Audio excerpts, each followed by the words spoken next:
what I do is I see myself sitting in the classroom looking back at me. And having been involved in, let me restate that, having been the subject of as I would say, the white rat in some research on teaching.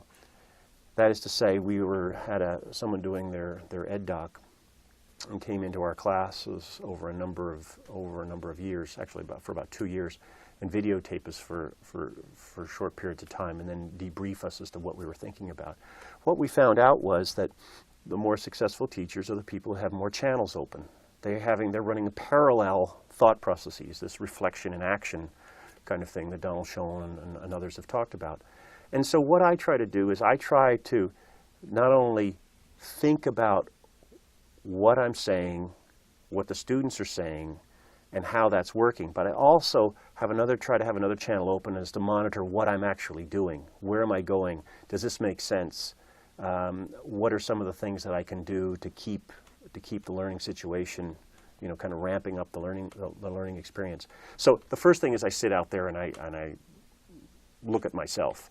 And so when I hear myself, I'll oftentimes stop and say, okay, now what does that really mean? And I'll pose rhetorical questions. I'll try to get try to inside, this probably doesn't make sense if I was hearing it, so what can I do to try to clarify? The other thing that I'm really quite keen on is this whole idea of pace. I think pace is very important in a class.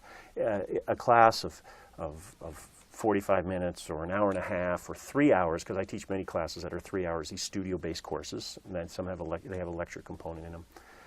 What I'll try to do is I'll try to consider the areas of great activity and areas of relative quiet.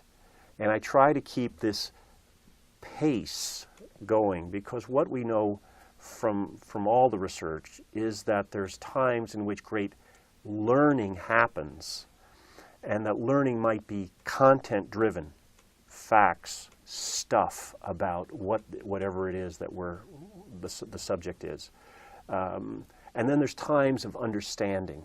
How do I make it meaningful to myself? How do I put that in my own terms? And so you can have times where there's great activity, interaction, demonstrations, and then there's times for students to think more quietly about what they're learning about. How do I put it into their own terms? So the whole idea of pace is terribly important.